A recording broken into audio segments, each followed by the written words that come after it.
அனைவருக்கும் வணக்கம். நம்ம இன்றைக்கி நல்ல டேஸ்டான சிக்கன் கிரேவி எப்படி பண்ணுறது அப்படின்னு பார்க்கலாங்க. அதுக்கு முதல்ல சின்ன வெங்காயம் ஒரு 1/4 கிலோ, அதை பொடி பொடியாக நறுக்கி எடுத்துக்கோங்க. அதுக்கப்புறம் பூண்டு கொஞ்சம், இஞ்சி கொஞ்சம், அதுக்கப்புறம் கருவேப்பிலை 2 தக்காளி எல்லாம் ரெடியாக எடுத்து வச்சுக்கோங்க. அதுக்கப்புறம் 1 கிலோ சிக்கன் நல்லா வாஷ் பண்ணி எடுத்து வச்சுக்கோங்க. இப்போது ஒரு கடாயில் வர மல்லி கொஞ்சம், அதுக்கப்புறம் கூடவே கொஞ்சம் பெப்பர், ஒரு துண்டு பட்டை, 4 கிராம்பு, கொஞ்சம் சோம்பு, ஒரு 5 வரமிளகா போட்டு ஸ்டவ்வில் வச்சு லைட்டாக எண்ணெய் விட்டு நல்லா வறுத்து எடுத்துக்கலாங்க. அடிக்கடி நல்லா கிளறி விட்டுக்கிட்டே இருங்க, இல்லைன்னா அடி பிடிச்சிரும். ஸ்டவ்வை மீடியம் ஃப்ளேமில் வச்சு வறுத்து எடுத்துக்கோங்க. இதெல்லாம் நல்லா ஓரளவுக்கு ரோஸ்ட் ஆனதுக்கப்புறமா கொஞ்சமாக சீரகம் போட்டு லைட்டாக இலை வறுப்பு வறுத்து ஸ்டவ்வை ஆஃப் பண்ணி எடுத்து ஒரு பிளேட்டில் ட்ரான்ஸ்ஃபர் பண்ணி அதை ஆற வச்சு பொடி பண்ணி எடுத்துக்கலாங்க.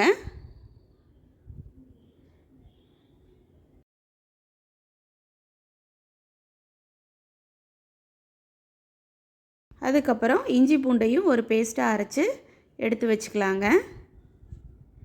இப்போது மல்லித்தூள் பவுடரு, அதுக்கப்புறம் இஞ்சி பூண்டு பேஸ்ட்டு, தக்காளி, வெங்காயம் எல்லாம் ரெடியாக இருக்குது. வாங்க இப்போ சிக்கன் கிரேவிக்கு ரெடி பண்ணலாம். இப்போ ஒரு கடாயில் தேவையான அளவு எண்ணெய் விட்டுட்டு கொஞ்சம் கடுகு போட்டு, கடுகு பொரிஞ்சதும் பொடி பொடியாக நறுக்கின சின்ன வெங்காயம், அதுக்கப்புறம் கூடவே கருவேப்பிலை ஆட் பண்ணிக்கலாங்க. ஆட் பண்ணிவிட்டு நல்லா ஃபுல்லாக கலந்து விட்டுக்கோங்க. வெங்காயம் நல்லா பொன்னிறம் ஆகணும். வெங்காயம் நல்லா வெந்து வரணுங்கிறதுக்காக லைட்டாக உப்பு போட்டு நல்லா ஃபுல்லாக கலந்து விட்டுக்கோங்க. அதுக்கப்புறமா நம்ம அரைச்சி வச்ச இஞ்சி பூண்டு பேஸ்ட்டை உள்ளே ஆட் பண்ணிக்கலாங்க. ஆட் பண்ணிவிட்டு நல்லா ஃபுல்லாக கலந்து விட்டுக்கலாம். இஞ்சி பூண்டு வாசம் போனதும் 2 தக்காளியை கட் பண்ணி கூட ஆட் பண்ணிக்கலாம். அப்படி இல்லை அப்படின்னா நீங்கள் மிக்ஸி ஜாரில் போட்டு அரைச்சி அதை பேஸ்ட்டாக எடுத்து ஆட் பண்ணிக்கலாங்க.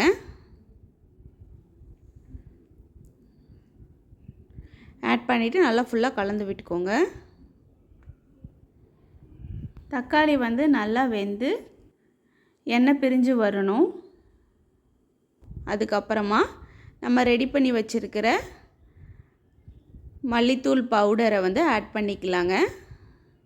அப்படி இல்லை அப்படின்னா நீங்கள் 4லேருந்து 5 ஸ்பூன் வரைக்கும் மல்லித்தூள் ஆட் பண்ணிக்கோங்க.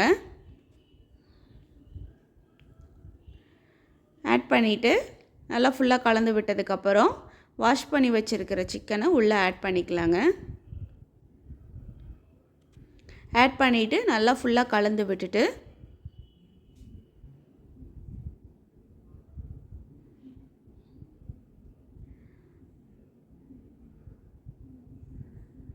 தேவையான அளவு மஞ்சத்தூள் போட்டு கூடவே உப்பு போட்டுக்கோங்க.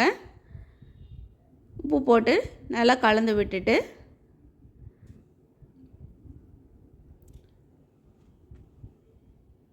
ஒரு 5லேருந்து 10 நிமிஷம் வரைக்கும் நல்லா மூடி போட்டு மூடி வச்சுக்கோங்க. சிக்கன் ஓரளவுக்கு நல்லா வெந்து வரும். அதனால்